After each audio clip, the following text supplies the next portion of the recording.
Close your doors and stay inside, because today the entitled parents have invaded all the stores, and they won't be satisfied until they get what they want. It's time for more Entitled Parents featuring Tales from Retail.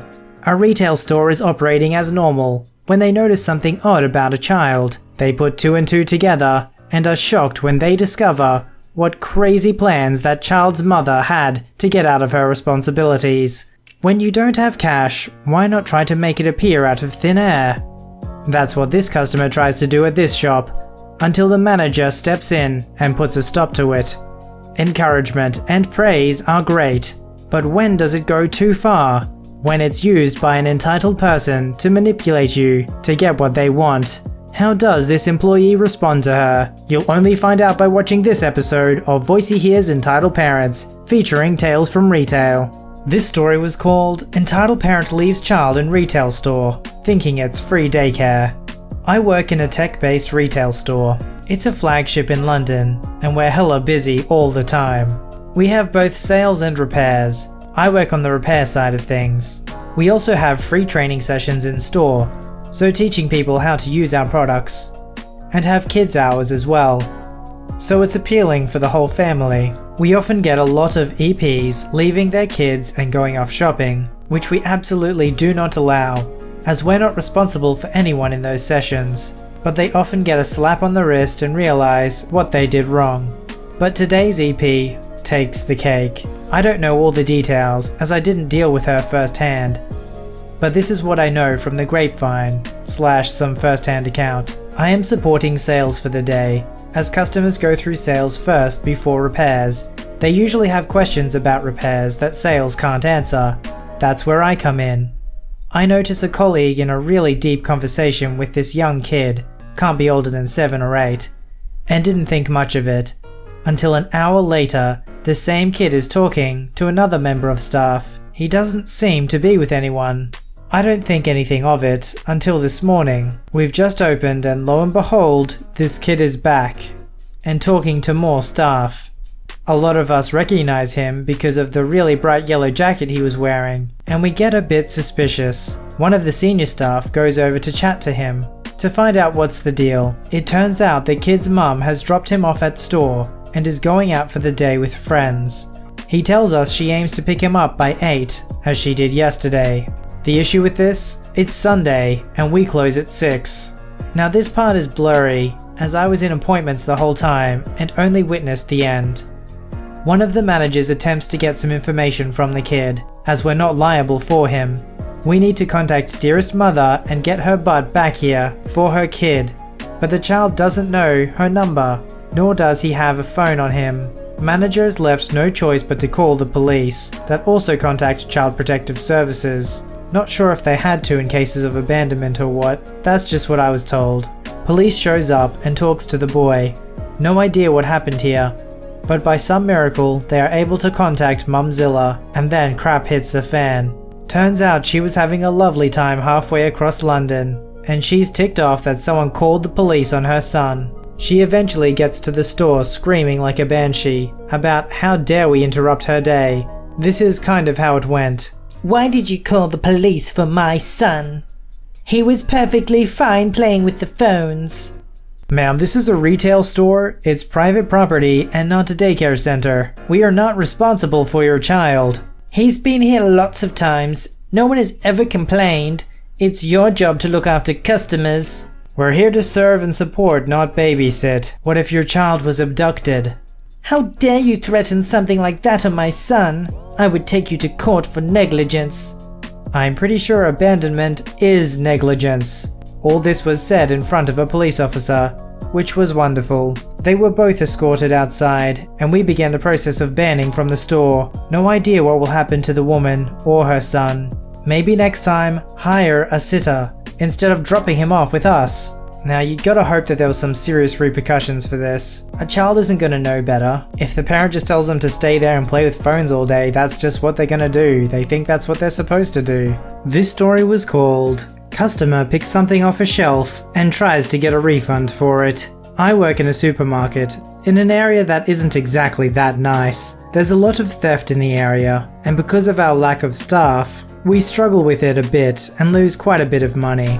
So it's Friday night and we're understaffed. There are 3 main areas off the shop floor, and store policy requires us to have at least one person on each of them: the checkouts, the self-checkouts, and the customer service desk.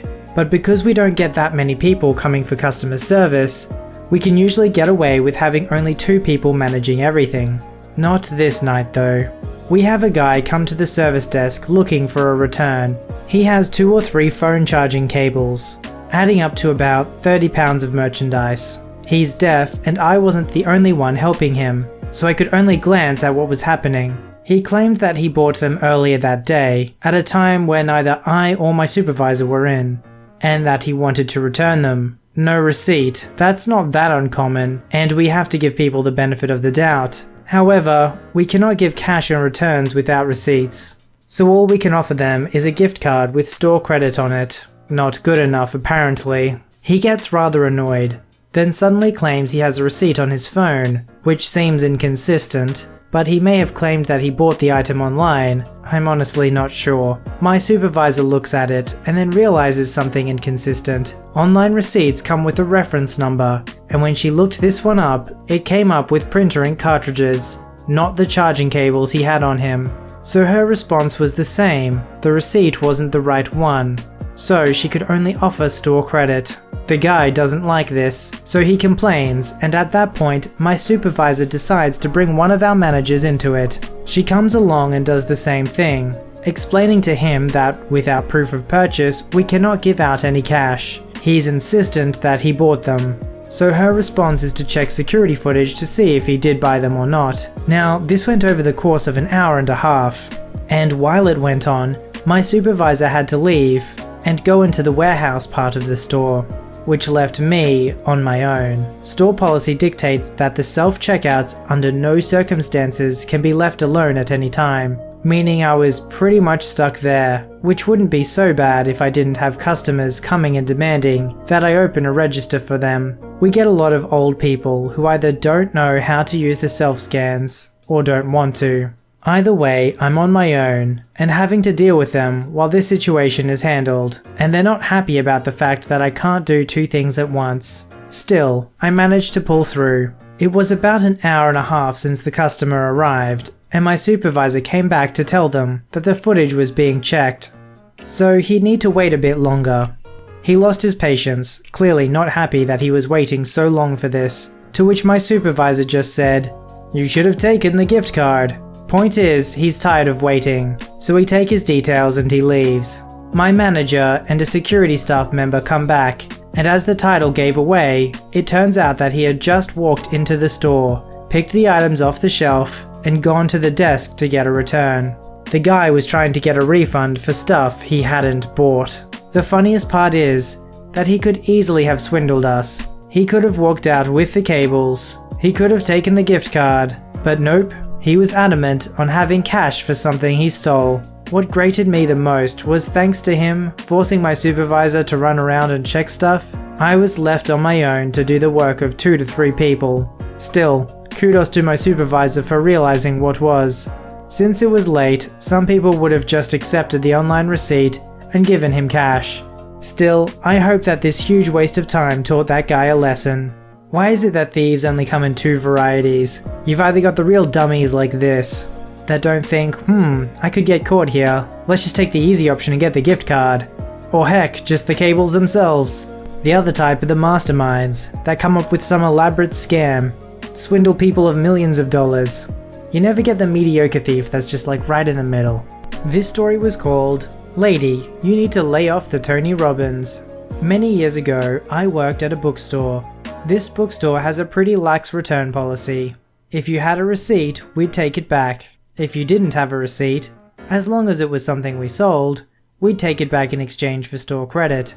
The only thing was, returns without a receipt required a manager's code in the computer, but it was no big deal, and the managers at my store rarely refused a return, unless the book was seriously damaged, or we just didn't carry that title. And they always took back books that still had our bookstore sticker attached. The store I worked at started all new hires off as cashiers for a month or 2, before letting them move up to bookseller. And this happened about a week after I started. so I was still pretty green, but I hadn't run into anything I couldn't handle. Enter the holy prophet of self-esteem. She was nondescript, probably mid-40s, light brown hair, easy smile. She approached my register and pulled a book out of one of our bags. I need to return this. Sure thing, do you have a receipt? I don't. Is that going to be a problem? I was flipping the book over and seeing one of our store stickers. Not at all. It will have to be for store credit though. That's our policy for returns without a receipt. Store credit is fine. I shop here all the time. Cool. I just need to ring the manager real quick to process the return. They were looking miffed. But you said store credit would be just fine. Yeah, the computer just needs a manager's code, and I'm just a cashier, so... No. At this point I kind of freeze, not sure what to do. The Holy Prophet's vehemence is totally out of proportion to needing a manager's code. And she's also looking at me like I just drop-kicked her favorite puppy. You are not just a cashier. You have so much more worth as a person than this menial job. It's so sad what we've done to your generation, telling you that all you are is what you do for your employer, but you're more than a cashier. You're a person. I laughed awkwardly. No ma'am. I meant that I can't process your return on my own, because I'm just a cashier and the computer requires... You're not just a cashier. Ma'am, I need to call a manager to... Say you're not just a cashier. I'm not just a cashier? Good. Good. I bet you feel much better. Now can I please return my book? Me, very decidedly not feeling better. Sure, but I need to call my manager to process the return. Their voice was quavering, suddenly on the verge of tears. But you said you weren't just a cashier. I thought you understood. You're more than this job. You have the ability to do this. I believe in you. I really can't.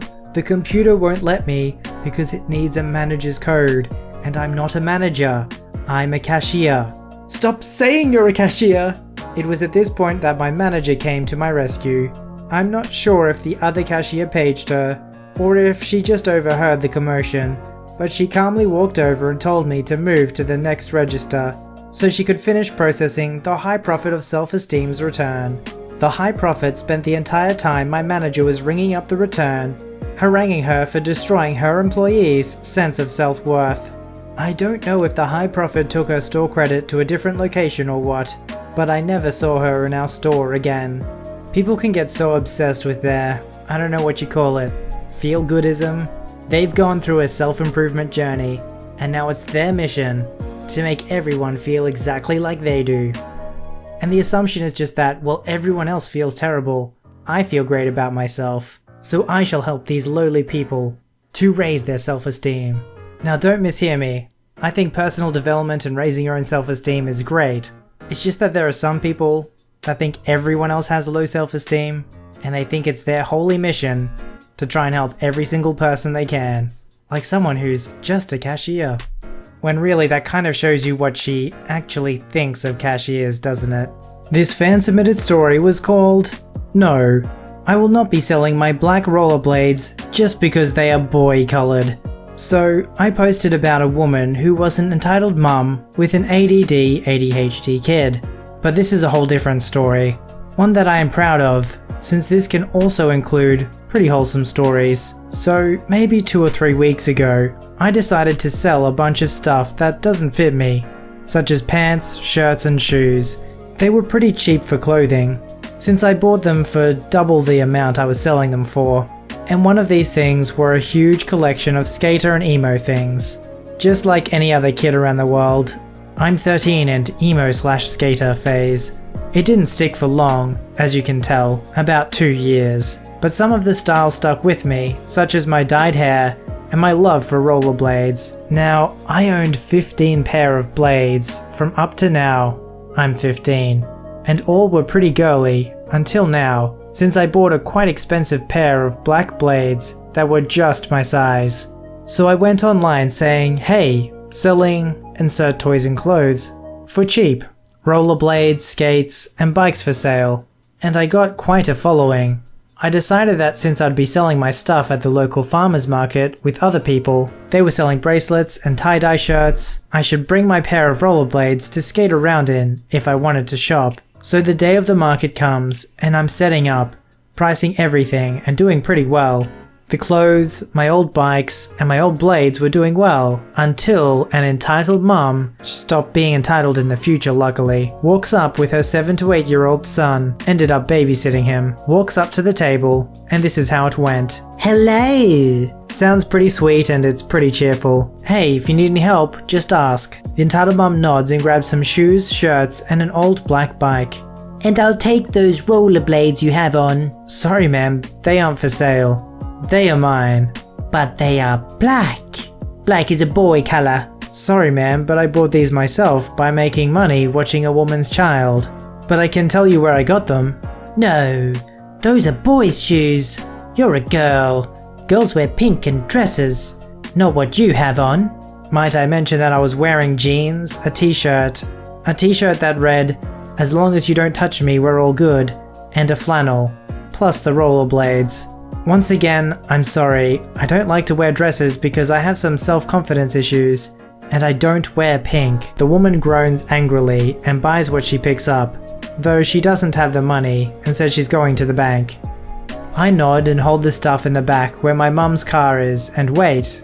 The entitled mum comes back, mad, and throws the money at me. I sigh and hand her the stuff, watching her leave. About 3 days later, I get an Instagram message from the entitled mum, asking if I can babysit her kid. I say yes because money, and send her the paper she has to sign. She was iffy at first. I have a lot of rules. They are simply, I only work for a max of 8 hours, the kid has to be in school, must be potty trained, and the general phone number and allergy list. Like I said, I'm 15 who only knows how to CPR. She said she would pay me more to teach her kid how to ride a bike. So when I get there, she starts to apologize, saying that she didn't mean anything she said or did. I said it was okay, and handed her a pair of my old red skates in her kid's size. She smiled and hugged me. I'm going to say that her kid is my favorite kid to babysit so far. He's easy and is willing to try new things. So if entitled mum reads them, thank you for being an entitled mum, because I would never have met a kid like yours. Well, what do you know, there's hope for entitled parents after all. However, this is just anecdotal, not a statistical fact, so the war's not over yet, guys. Remember to keep speaking calmly, and always keep stock images ready to be thrown at a moment's notice. If you'd like your story to be narrated by me, don't forget to visit the subreddit r/VoiceyHere, link below. Don't forget to like this video and subscribe if you'd like to see more. Alright, I'll see you in the next one.